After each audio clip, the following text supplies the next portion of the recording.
कैसे आप सब। स्वागत है आपका टीचिंग इंस्टीट्यूट यूट्यूब चैनल पे। बात करेंगे आज हम लोग ईवीएस की टेस्ट सीरीज़ हम आपके लिए डेली लाते हैं। आज की टेस्ट सीरीज़ जो हम लाए हैं ये हरियाणा टेट की टेट की प्रीवियस ईयर के एग्ज़ाम्स में पूछे गए सभी सवालों में से लाए हैं। आज हम आपके लिए 15 क्वेश्चन करेंगे। आपको राइट आंसर बताने हैं। आप 15 में से कितने राइट आंसर कर पाए हैं। आप यहाँ पर हमें कमेंट सेक्शन में या फिर व्हाट्सएप ग्रुप में आप हमें बता सकते हैं आपको कितने राइट आंसर यहाँ पर हुए हैं। इस वीडियो का जो पीडीएफ है, पीडीएफ अगर फ्री में आप लोड करना चाहते हैं तो फ्री में पीडीएफ पाना चाहते हैं तो मैं इस वीडियो के डिस्क्रिप्शन बॉक्स में टेलीग्राम का लिंक दे दूंगा। वहां पर जाके आप इस वीडियो के पीडीएफ ले सकते हैं। वहां पर मैं डाल दूंगा। इस वीडियो के डिस्क्रिप्शन बॉक्स में मैं फेसबुक पेज का भी लिंक दे दूंगा, उसे भी आप ज्वाइन कर लें क्योंकि वहां पर हम टेस्ट सीरीज़ आपके लिए लाते हैं। तो चलिए इसका हम पहला क्वेश्चन देखते हैं। पहला क्वेश्चन कहता है, क्वेश्चन पहला कहता है कि हस्तांतरित कृषि को ब्राज़ील में क्या कहते हैं। ऑप्शन ए है मिल्पा, ऑप्शन बी झूमिंग, ऑप्शन नंबर सी रोका, ऑप्शन नंबर डी लंदांग। तो ये क्या कहते हैं ब्राज़ील में हस्तांतरित कृषि के बारे में हमने आपको ईवीएस की जो सीटेड वाली टेस्ट सीरीज़ करवा रहे थे उसमें कई बार ये क्वेश्चन पूछे जाते हैं, प्रायोरिटी रहती है इस क्वेश्चन की। तो हमने यहाँ पर आपको अच्छी तरीके से डिटेल में डिस्कस करके बता दिए हैं। तो चलिए फिर भी जानना चाहते हैं तो आपको मैं फिर बताऊंगा। पहले इसका राइट आंसर तो आप इसमें बता दें। शिफ्टिंग एग्रीकल्चर, इसको हस्तांतरित कृषि को कहते हैं शिफ्टिंग एग्रीकल्चर, या इसको झूम खेती के नाम से जानते हैं। झूम खेती आपने 10 क्लास से लेके 11 12 ग्रेजुएशन जो भी आप पढ़े होंगे तो वहाँ पे झूम खेती आपको मिलेगी। तो सीटेट में झूम खेती तो 100% एक क्वेश्चन तो आपके वहाँ रहते हैं झूम खेती के बारे में। तो चलिए इसका राइट आंसर क्या हो जाएगा। राइट आंसर हो जाएगा रोका। हस्तांतरित कृषि को ब्राज़ील में क्या कहते हैं और रोका कहते हैं। ऑप्शन नंबर यहाँ पर सी राइट आंसर हो जाएंगे। तो चलिए आगे हम लोग बात करते हैं। आगे हम लोग क्वेश्चन देखेंगे। क्वेश्चन कहता है नाभिकीय रिएक्टर में ईंधन के लिए किस तत्व का उपयोग करते हैं। किसमें नाभिकीय रिएक्टर ईंधन में ईंधन के लिए किस तत्व का हम लोग उपयोग करते हैं। ऑप्शन आपके सामने है यूरेनियम, कैडमियम, ल्यूटेनियम, सोडियम। तो आपके पास 4 ऑप्शन है। आपके राइट आंसर यहाँ पर बताने हैं कि इस हिसाब से क्या राइट आंसर होंगे।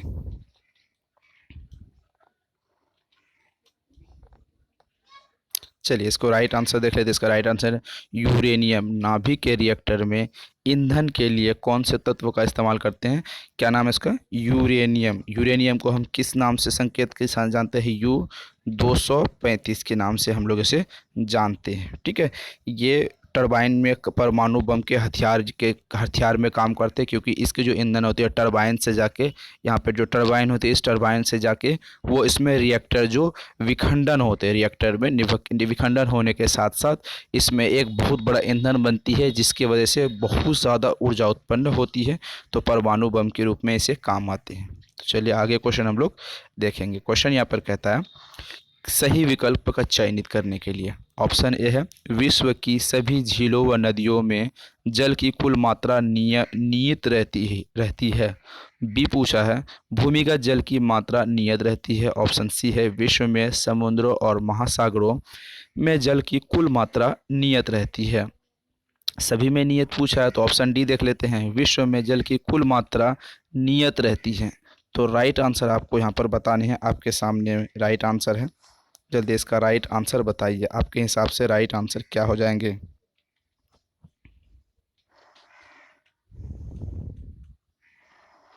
यहाँ पर राइट आंसर आपके हो जाएंगे ऑप्शन नंबर डी, विश्व में जल की कुल मात्रा नियत रहती है। क्योंकि ये जब मात्रा होती है जल की तो ये अपने गर्मी और ठंडी के हिसाब से बढ़ती है और घटती रहती है। तो इसको हम क्या करते हैं पूरी दुनिया के अकॉर्डिंग इसको मेज़र करते हैं, ना कि हम स्टेट वाइज या फिर देश के रूप में नापते हैं इसे। ठीक है, तो चलिए अगला क्वेश्चन हम लोग देखते हैं। कौन सा पद कार्बन चक्र में सम्मिलित नहीं है।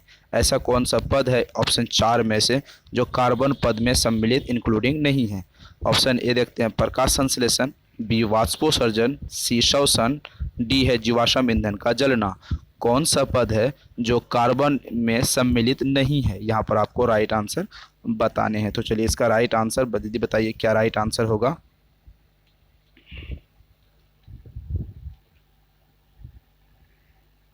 यहाँ पर राइट आंसर हो जाएगा सम्मिलित नहीं है, तो सम्मिलित कौन सा है? जीवाश्म ईंधन कार्बन चक्र में सम्मिलित नहीं है।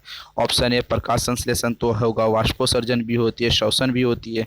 जैसे कि हम कार्बन ईंधन की बात करें, कार्बन चक्र की बात करें, तो उससे प्रकाश संश्लेषण होती है, उसमें बहुत ज़्यादा मात्रा में ऊर्जा उत्पन्न होती है। वाष्पोत्सर्जन, उससे जो वाष्प बनते हैं वो होती है श्वसन, उसमें श्वसन की प्रक्रिया होती है। बिना ऑक्सीजन के कोई भी चीज़ में ना तो प्रकाश संश्लेषण हो पाएगी, ना तो वाष्पोत्सर्जन हो पाएगी। तो मतलब यहाँ पर है श्वसन ही इन दोनों प्रक्रियाओं का मेन भाग होता है। तो क्या नहीं होगा? जीवाश्म ईंधन का जलना ये नहीं होगा। आगे क्वेश्चन हम लोग देखेंगे, लेंस क्षमता की SI इकाई क्या है? किसकी SI इकाई क्या है लेंस क्षमता की? ये आपको आपने पढ़ा होगा, जो जिसने फिजिक्स पढ़ा होगा तो अच्छी तरीके से उसको यहाँ ये क्वेश्चन आराम से याद हो गया होगा। हज ऑप्शन ए है, ऑप्शन बी है ल्यूमेन, ऑप्शन नंबर सी है ओम, ऑप्शन नंबर डी है डायोप्टर। तो क्या राइट आंसर आपके होंगे? लेंस क्षमता में इस इकाई क्या होती है? जल्दी इसका बताइए।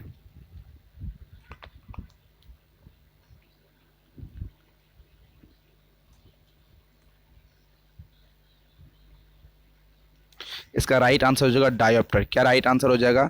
डायोप्टर। लेंस की प्रकाश शक्ति की मात्रक है इसे कहते हैं, ठीक है, इसे डायोप्टर करते हैं। इसे दूरी, इसकी फोकस दूरी या मीटर के प्रति यहाँ पर हम L/F के रूप में भी इसे मापा जाता है, जिसको हम डायोप्टर के नाम से जानते हैं।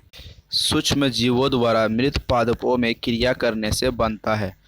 ए है मशरूम, बी है रेत, सी है ह्यूमस, डी है कास्ट। तो सूक्ष्म जीवों द्वारा मृत पादपों से क्रिया करने में बनता है। तो आपको यहाँ पर राइट आंसर देने हैं। जल्दी अपना राइट आंसर दीजिए। यहाँ पर हम ज़्यादा डिटेल में नहीं करेंगे, क्योंकि सूक्ष्म जीवों द्वारा पादपों में क्या बनता है? ह्यूमस बनता है। ऑप्शन नंबर यहाँ पर सी राइट आंसर हो जाएगा। आगे क्वेश्चन देखेंगे, कौन सा कोशिकांग स्वयं ही DNA, क्या होती है यहाँ पर? DNA, ठीक है, स्वयं ही DNA रखता है। लाइसोसोम, माइटोकॉन्ड्रिया, लवक, दोनों। A B यहाँ पे दोनों, D है दोनों, B और C। यहाँ पर B एंड यहाँ पर पूछा है आपको ऑप्शन नंबर डी में, तो माइटोकॉन्ड्रिया, लवक, ये दोनों होगा या फिर ये होगा? क्या होंगे आपके? आपको यहाँ पर राइट आंसर बताने हैं। पूछा है कौन सा कोशिकांग स्वयं DNA रखते हैं, तो यहाँ पर माइटोकॉन्ड्रिया और लवक ये दोनों स्वयं रखते हैं। तो ये दोनों जब हो जाएंगे तो ऑप्शन नंबर यहाँ पर डी हो जाएंगे, B एंड C दोनों। आगे बात करेंगे हम लोग, बायोगैस का मुख्य घटक है। ऑप्शन ए है प्रोपेन, बी है ब्यूटेन, सी है मीथेन, डी है एथेन। तो बायोगैस का मुख्य घटक क्या है आपको यहाँ पर बताने हैं। मीथेन गैस हमने कई बार आपको समझा के बताया है। बायोगैस का क्या होता है? क्या है? मीथेन होता है। क्या है? मीथेन। मीथेन की जो हम मात्रा बताते हैं 55.75% जो होती है बायोगैस में, 55.75%। अगर आपको पूछे बायोगैस में किसकी प्रधानता ज़्यादा होती है, तो मीथेन की प्रधानता ज़्यादा होती है। उसके बाद कार्बन डाइऑक्साइड, हाइड्रोजन, नाइट्रोजन, हाइड्रोसल्फर वगैरह सब होते हैं। कार्बन मोनोऑक्साइड भी उसमें शामिल है। लेकिन सबसे ज़्यादा बायोगैस में मुख्यतः घटक किसके होते हैं? मीथेन के 55.75% होती है। तो सबसे क्वेश्चन यहाँ पर एक और बनेंगे, बायोगैस के मुख्य घटक भी बन सकते हैं। बायोगैस में सबसे मुख्य गैसों के नाम जो होते हैं वो भी मीथेन होते हैं। तो हमने कई बार आपको बता दिए। चलिए आगे हम लोग क्वेश्चन देखते हैं। अमरबेल उदाहरण है स्वयं पोषिका, परजीविका, मृत जीविका, परपोषिका। अगर आपने यहाँ पर बायोलॉजी अच्छी तरीके से पढ़ा होगा तो यह क्वेश्चन आपके लिए बेस्ट क्वेश्चन है। अमरबेल किसका उदाहरण है? राइट आंसर बताने हैं।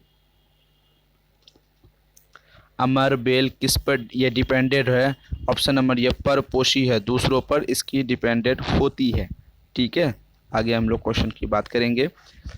जिस जीव के द्वारा वर्मी कंपोस्ट बनाया जाता है उसे कहते हैं चपटे, हुक कृमि, पिन कृमि, केंचुआ।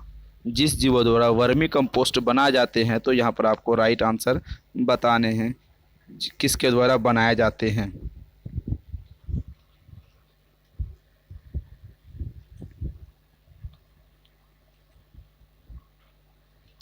चलिए इसका राइट आंसर आपको बताने हैं। आप अपना राइट आंसर जल्दी बताइए, आपके हिसाब से राइट आंसर क्या हो जाएंगे। क्वेश्चन क्या कहता है, क्वेश्चन यहाँ पर कहता है किस जीव द्वारा वर्मी कंपोस्ट बनाया जाता है। ऑप्शन पूछा है किस जीव द्वारा वर्मी कंपोस्ट बनाया जाता है।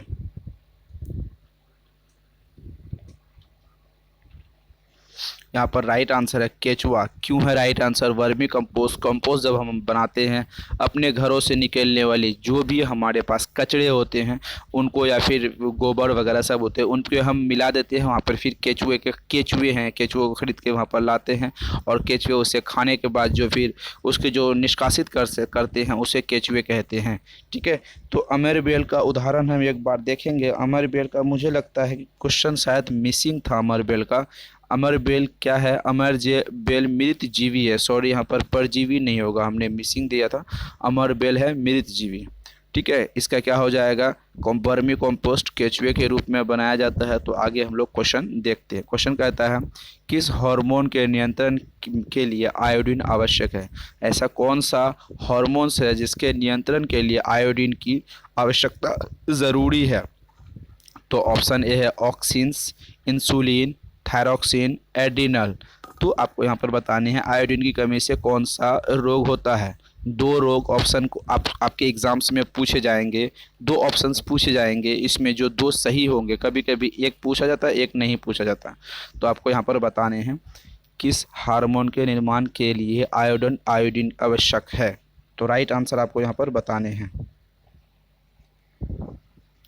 पहली बात तो मैं आपको बता दूं, आयोडीन की थायरॉक्सिन होती है, क्योंकि थायराइड ग्रंथि से काम आती है। कौन सी ग्रंथि, कौन से ग्लैंड की बात होती है? थायराइड की ग्लैंड की यहाँ पर बात होती है। इसके गलगट रोग हो सकते हैं। ठीक है, गलगट रोग हो सकते, गलगट। अब मैं आपको बता दूं गलगट क्या है। गलगट को घेंगा रोग भी कहते हैं और गलगट भी कहते हैं। एग्जाम्स में दो ऑप्शन पूछे जाएंगे, हम अगर आप वहाँ पे पढ़ के जाएंगे तो गलगट, तो पूछेगा घेंगा, क्या पूछेगा? घेंगा पूछेगा। अगर आपके घेंगा पढ़ेंगे तो घेंगा को ही गलगट, गलगट को ही घेंगा पढ़ते हैं। आप इसे नोट डाउन कर ले, क्योंकि अलग अलग एग्जाम्स में अलग अलग तरीके से पूछे जाते हैं। थायरॉक्सिन ग्लैंड यहाँ पे स्रावित होते हैं, थायरॉक्सिन ग्लैंड थायराइड, जिसको थायराइड ग्रंथि भी कहते हैं। ठीक है, तो गलगट या घेंगा रोग इससे होते हैं, इसकी कमी से। आगे बात करेंगे, निम्नलिखित में से कौन सी बीमारी जीवाणु जनित नहीं है। ऐसा कौन सा यहाँ पर बीमारी है जो जीवाणु जनित नहीं है। हैजा, तपेदिक, एंथ्रेक्स, इन्फ्लुएंजा। तो राइट आंसर आपको यहाँ पर बताने हैं कौन सी बीमारी जीवाणु जनित नहीं है। तो यहाँ पर पहले तो हैजा एक जीवाणु है, एक जीवाणु हैजा यहाँ पर है। एक दूसरे के मतलब अगर किसी एक व्यक्ति को हुआ है तो उस व्यक्ति के संपर्क में एक जीवाणु दूसरे व्यक्ति के पास जाने पर उसके भी हो जाते हैं, संक्रमण से भी फैल सकते हैं। तपेदिक भी वही स्थिति में है, एंथेस भी वही परिस्थितियों में है। तो यहाँ पर ऑप्शन ए बी सही तीनों होते हैं। तो एक बीमारी ऐसा है जो इन्फ्लुएंजा, जो क्या है, बीमारी जीवाणु जनित से नहीं होती है। आगे बात करेंगे हम लोग अफाई, करैत, दुबोइया। सीटेड वाले याद है नोट्स जिसे हमने आपको प्रोवाइड किया था, जैसे अब जो भी स्टूडेंट को अफाई, करैत, दुबैया हमने आपको यहाँ पे सीटेड में बता दिया था, जब हम लेक्चर वीडियो के तब भी बताए थे इसका राइट आंसर। और इसका राइट आंसर जब हम सीटेड की टेस्ट सीरीज़ भी कर रहे थे तो वहाँ पर आपको बताए थे ऐसे क्वेश्चन को। तो याद रहेगा, सीटेड वाले आराम से इसका राइट आंसर दे पाएंगे। जहरीले सांप है, मछली है, जहर विहीन है, मेढक है। कौन है इसको राइट आंसर क्वेश्चन के? इसका राइट आंसर आपको बताने हैं, जल्दी बताइए। भारत में चार तरीके का सांप पाया जाता है, सॉरी तीन तरीके का, अफाई, करैत, दुबोइया। सबसे जहरीले सांप में से एक होते हैं ये। इनके काटने से विथिन 5 मिनट में लोग मर जाते हैं। बाकी जितने भी सांप पाए थे उसमें जहर नहीं होते हैं। आगे बात करेंगे, क्लोरोफिल में कौन सी धातु पाई जाती है। मैग्नीशियम, कोबाल्ट, लोहा, निकिल। क्लोरोफिल में ऐसी कौन सी धातु पाई जाती है क्लोरोफिल में। आपको यहाँ पर राइट आंसर आपको बताने हैं। क्लोरोफिल में मैग्नीशियम धातु पाए जाते हैं। तो आज के लिए बस इतना ही। आपको हमने 15 क्वेश्चन बताया, 15 में से आपको कितने राइट आंसर हो पाए, 15 में से 15 किए, मिनिमम आपको यहाँ पर 12 करने होंगे, क्योंकि आपको टेस्ट सीरीज़ में थोड़े से बेहतर रैंक करने चाहिए। अगर आप टेस्ट सीरीज़ के लिए अच्छी तरीके से नोट्स पढ़ना चाहते हैं तो आप 7634993536 पर व्हाट्सएप करके आप कंप्लीट नोट्स ले सकते हैं। तो फिर मिलते हैं अगले वीडियो में। Thank you.